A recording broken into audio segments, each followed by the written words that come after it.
आपको इसी ज़िंदगी के बारे में कुछ बातें कही जाएंगी, रजिस्ट्रेशन करा लीजिए। और तब बड़ी समस्या हो जाती है, अरे क्या बताएं, गजब हो गया, लुटाई है। वैसे आपको प्रसन्नता होगी ये बताने में, जिनको निशुल्क या लगभग निशुल्क गीता कार्यक्रम पहुंच रहा है, उनकी तादाद अब कई हजार हो चुकी है, कई हजार। और जिनको लगता भी है कि शुल्क है, हालांकि वो शुल्क नहीं है किसी किस्म का, शुल्क माने फीस होता है, वो भी जो थ्रेशोल्ड था वो गिराते गिराते गिराते गिराते गिराते अब हम 300 से भी नीचे ले आए हैं। और अगर सब ठीक चलता रहा तो और नीचे ही जाएगा। और ठीक से आशय ये है कि रोटी पानी चलती रही। 2021 में जब दुर्गा सप्तशती आपको सौंपी थी तो आपको जो संदेश जाते थे, अगर किसी को याद हो, उसमें लिखा था कि चाह तो ये रहे कि ये एक दिन सब कुछ करके आपके हाथ में ऐसे ही दे दें कि लीजिए आपका है। पर अभी एक ढांचा खड़ा करना, और उस ढांचे के लिए संसाधन चाहिए, लोग चाहिए, होगा, धीरे धीरे होगा। तो सब धीरे धीरे हुआ है। और पिछले 4 सालों में होते होते होते हालत ये है कि अब मामला लोगों के हाथ में ऐसे भी पहुंचने लग गया है, निःशुल्क या 200 रुपया 300 रुपया ऐसे होने लग गया है। आप में से कौन है यहाँ बैठे हैं जो 2021-22 में कभी, या और 18, 19, 20 में हमारे शिविरों में आए थे? ऋषिकेश में जब हुए थे 21-22 में, तब कोई आया था? आए थे? हाँ। 3 दिन के शिविर का कितना अनुदान था?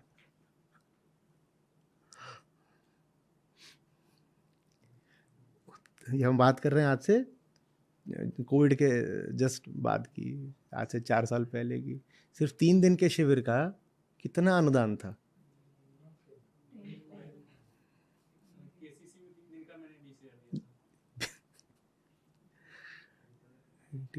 उस वक्त भी कहा था रुक जाओ, अभी मुट्ठी भर लोग हो, तो ये जो मुट्ठी भर लोग हैं इन्हीं के भरोसे चल रहा है। और मैं सोच रहा हूँ वो लोग जिन्होंने उस समय पर कोई 3 दिन के लिए 20 ही नहीं, 20-30, 3 दिन सामने बैठने के लिए लोग 20-30-40 हज़ार जा करके रख देते थे कि करिए।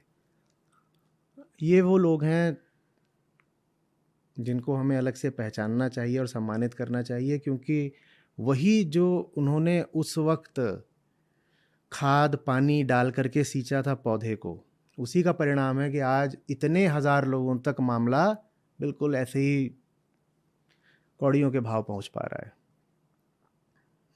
उस वक्त भी कहा यही था कि कर लीजिए, ये सब कम होगा होगा होगा, और होते होते वो 20,000 से आकर के 200 रुपये पर तो आ गया है।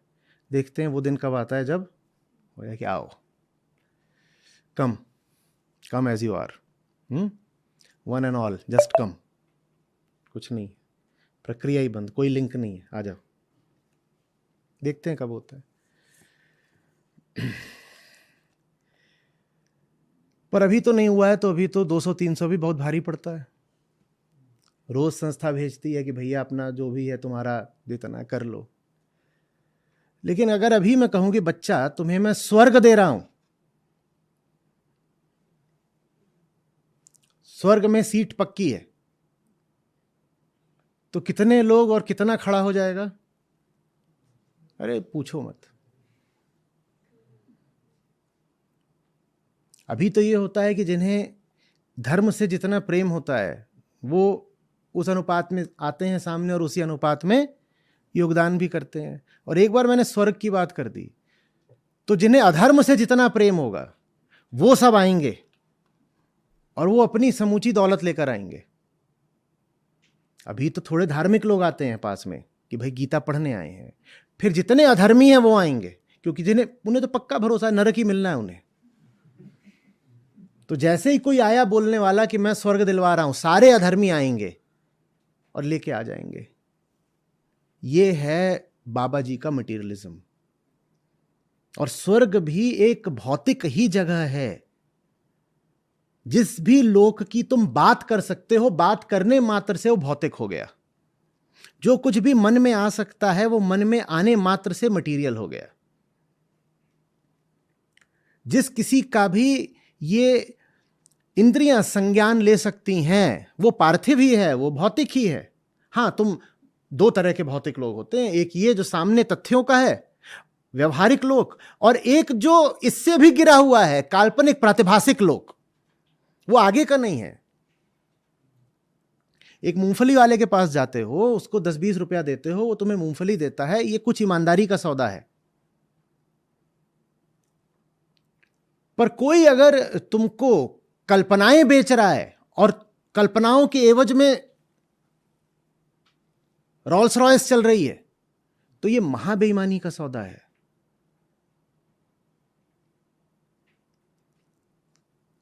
बात समझ में आ रही है? इसीलिए 100 बार बोला करता हूं कि धर्म का सरोकार किसी अगले पिछले जन्म या दूसरे लोक से नहीं है, तुम्हारे आज के इसी जन्म की अभी की समस्याओं से और दुख से है।